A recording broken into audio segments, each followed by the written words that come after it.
স্বাগতম। আজ আমরা জানব আদর্শ ব্রয়লার পালনে কী কী ব্যবস্থা গ্রহণ করতে হয়। এটি আপনাদের ভালোভাবে ব্রয়লার মুরগি উৎপাদনে খুব সহায়ক হবে বলে আশা রাখি।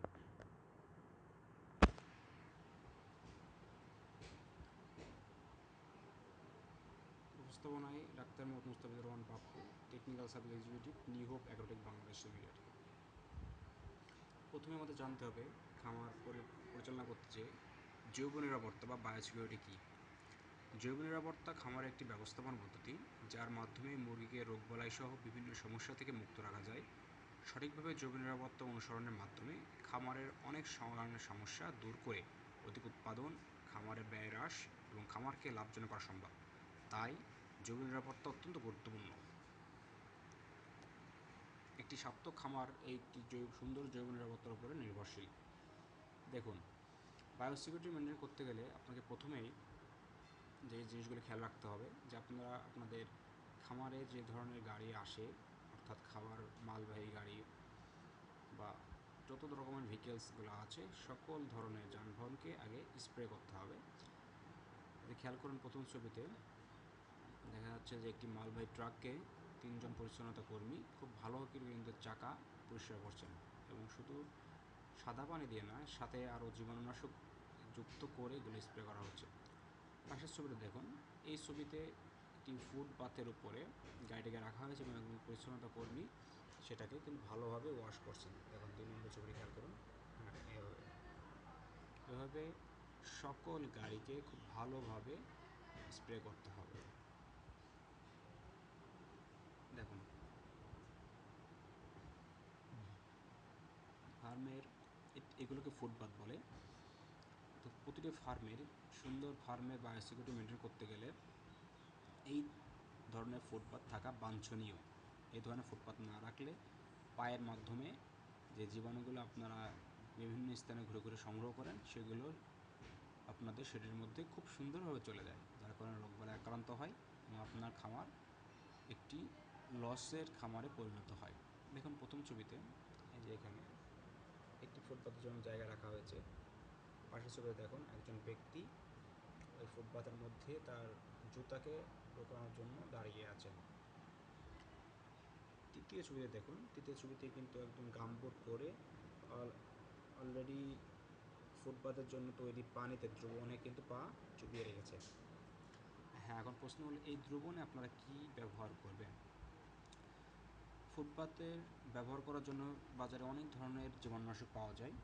তার মধ্যে পটাশিয়াম পারম্যাঙ্গানেট এবং কিছু জীবাণুনাশক যেমন ইসে কোম্পানির ভাইরোসিড, রেনেটা অ্যানিম্যাল হেলথের ফার্ম 30, যার মধ্যে পিপিডোন আয়োডিন দেওয়া আছে।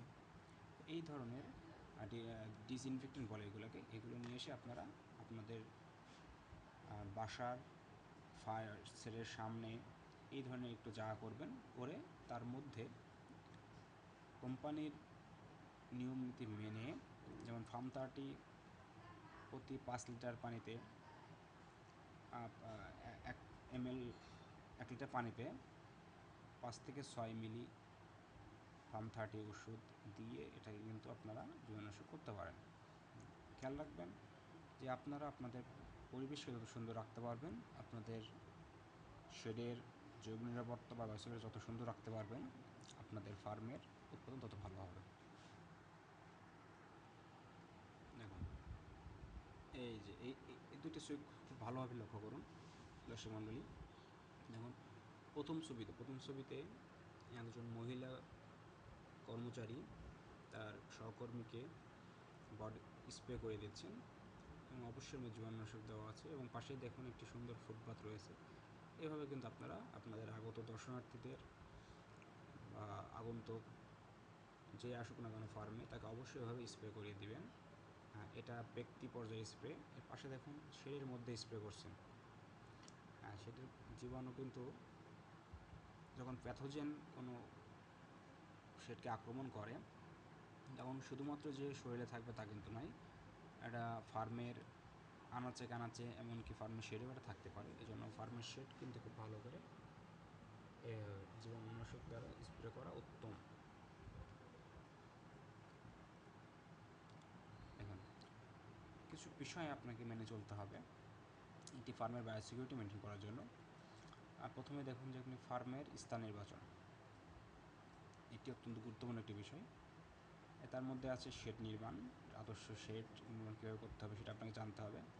ধকল প্রতিরোধ বা স্ট্রেস কন্ট্রোল যেটাকে বলে থাকি, খাদ্য ব্যবস্থা বা ফুড ম্যানেজমেন্ট, বাতাস, মানুষসৃষ্ট রোগ বা ধকল নিয়ন্ত্রণ, খাবার পানি, মুরগির ব্যবস্থাপনা, লিটার ব্যবস্থাপনা, ফার্ম ব্যবস্থাপনা, মৃত মুরগি অপসারণ ধ্বংস এবং পরজীবী দমন।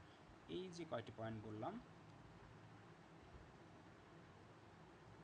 এই 13টি পয়েন্ট কিন্তু আপনাকে খুব ভালোভাবে মেনে চলতে হবে। এই 13টি পয়েন্ট যদি আপনি ভালোভাবে আপনার একটি ব্রয়লার ফার্মে মেনে চলতে পারেন, তাহলে আশা করা যায় আপনার বায়োসিকিউরিটি শতভাগ আপনি চেষ্টা করে যাবেন।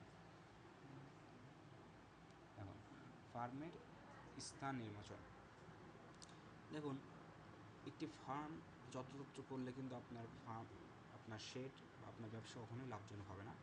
সেই জন্য যানবাহন চলাচল করে এমন রাস্তা থেকে একটু ভিতরে হতে হবে যেখানে যোগাযোগ ব্যবস্থা ভালো, অর্থাৎ যে আপনি সহজেই পরিবহন করতে পারেন আপনার খাবার, বাচ্চা, ওষুধ, এমনকি মুরগি, বড় মুরগি বিক্রির সময় যেন আপনার সহজেই ক্রেতা আপনার ফার্মে আসতে পারে এমন একটি জায়গা আপনাকে ফার্মের জন্য নির্ধারণ করতে হবে। খামারের স্থানে বিশুদ্ধ পানি এবং বিদ্যুৎ ব্যবস্থা সর্ব ভালো থাকতে হবে। খোলামেলা পরিবেশ, পর্যাপ্ত আলো বাতাস যুক্ত স্থান হতে হবে। ভালো বর্জ্য নিষ্কাশন ও ড্রেনের ব্যবস্থা আছে এমন জায়গা বেছে নিতে হবে। অর্থাৎ ফার্মের স্থান যদি ভালো হয় তাহলে আপনি একটি ভালো ব্যাচ পরিচালনা করতে পারবেন। তারপর দেখুন শেড নির্মাণ, জায়গা স্থান নির্বাচন করার পর এবং শেড নির্মাণটা অত্যন্ত গুরুত্বপূর্ণ। যেমন শেডের বাইরের জায়গা অল্প হলে চারপাশে কাঁটাতারে বেড়া এবং জায়গা বেশি থাকলে শেড থেকে দূরে চারপাশে নিরাপদ পাকা দেয়াল নির্মাণ করতে হবে যেন মানুষ বা জীবজন্তু প্রবেশ করতে না পারে। অর্থাৎ আপনি আপনার ফার্মে যে কাজ করবে সে কর্মচারী ব্যতীত যেন আগন্তুক বা দর্শনার্থী যেন আপনার শেডে আসতে না পারে। ঘর পূর্ব পশ্চিমে লম্বালম্বি স্থাপন করতে হবে এবং উত্তর দক্ষিণে আলো বাতাস চলাচলের জন্য উন্মুক্ত রাখতে হবে। অর্থাৎ সবচেয়ে ভালো হয় উত্তর দক্ষিণে, অর্থাৎ প্রস্থে যদি একটি ফার্মের প্রস্থ যদি 20 থেকে 25 ফুট দেন আপনি, আর লম্বা আপনি ইচ্ছা অনুযায়ী করতে পারেন, আপনার ধারণ ক্ষমতা অনুযায়ী করতে পারেন বা জমির মাপ অনুযায়ী আপনি করতে পারেন, সেটা সমস্যা নাই। অর্থাৎ 20 থেকে 25 ফুট যদি আপনি প্রস্থে রাখান তাহলে উত্তর বা দক্ষিণে যে বাতাস, সে বাতাস আপনার মুরগির শরীরে ভালোভাবে লাগবে এবং আলো বাতাসটা আপনার মুরগির উপর দিয়ে চলে যেতে পারবে, অর্থাৎ পাস হতে পারবে। এটা অত্যন্ত গুরুত্বপূর্ণ একটি বিষয় সেটি নির্মাণের ক্ষেত্রে। একটি পরবর্তী পয়েন্টে দেখেন ধকল প্রতিরোধ অর্থাৎ স্ট্রেস কন্ট্রোল, এর একটি গুরুত্বপূর্ণ বিষয়। যেমন ঘরের তাপমাত্রা 18 থেকে 26 ডিগ্রি সেন্টিগ্রেড রাখলে খুবই ভালো হয়, কারণ এর অতিরিক্ত হয়ে গেলে হাই টেম্পারেচারে কিন্তু প্রোডাকশন লস হয়। অতিরিক্ত গরম কমাতে চালায় অর্থাৎ শেডের উপরে পানি ছেটাতে হবে এবং প্রয়োজনে স্ট্রেস কন্ট্রোল বা ধকল প্রতিরোধে নির্ধারিত মাত্রায় ইলেকট্রোপ্যাক ও ভিটামিন সি খাওয়াতে হবে। যেমন শরীর থেকে যদি অতিরিক্ত পরিমাণ পানি বেরিয়ে যায় বা ভিটামিন সি শূন্যতা দেখা দেয় তাহলে এই ইলেকট্রোপ্যাক অর্থাৎ যার মধ্যে আপনার সোডিয়াম ক্লোরাইড দেওয়া আছে এবং ভিটামিন সি, এটা ধকল প্রতিরোধে খুবই ইফেক্টিভ ভালো কাজ করে। ঘরে অযোচিত গ্যাস যেন তৈরি না হয় বা জমা না হয় তার ব্যবস্থা করতে হবে। অর্থাৎ আমরা সবাই জানি যে মুরগি খাওয়ার মাধ্যমে আপনার যে খাবারগুলো খায়, এই খাবার সুষম খাবার খায়, খাবার খেয়ে পায়খানা করলে অ্যামোনিয়া গ্যাস তৈরি হয়। এই গ্যাস ফার্মের মধ্যে অনেক ঝামেলা সৃষ্টি করে এবং এই গ্যাস থেকে পরবর্তীতে নানা রোগের সৃষ্টি হয় এবং প্রোডাকশন লস হয়। তাই ঘরে যেন অ্যামোনিয়া গ্যাস তৈরি না হয় সে অবস্থা খেয়াল রাখতে হবে। অভিজ্ঞ ব্যক্তি দ্বারা ভ্যাকসিন প্রয়োগ করতে হবে। তাহলে আপনারা দেখলেন শেড নির্মাণ, ধকল প্রতিরোধ এবং ফার্মের স্থান নির্বাচন, এই বিষয়গুলো আপনারা যদি খেয়াল রাখেন তাহলে আপনাদের সুন্দরভাবে আপনার বায়োসিকিউরিটি মেনটেন করতে পারবেন। আমরা আজকে আপাতত এই এতগুলো বিষয়গুলো মেনে চলতে হবে। এর মধ্যে যে 13টি পয়েন্ট আছে এর মধ্যে আমরা ফার্মের স্থান নির্বাচন, শেড নির্মাণ, ধকল প্রতিরোধ, এই 3টি টপিকস আজকে আপনাদের জন্য আলোচনা করলাম। সামনের দিনগুলোতে বা পরবর্তী ভিডিওতে আমরা পরবর্তী যে স্লাইডগুলো আছে এগুলো নিয়ে বিস্তারিত আলোচনা করব। সে পর্যন্ত আমাদের সাথে থাকবেন। আমরা আস্তে আস্তে আপনাদের একটি সুন্দর পোলট্রি শেড অপারেশন সম্পর্কে ধারণা দিতে চেষ্টা করব। ধন্যবাদ সবাইকে।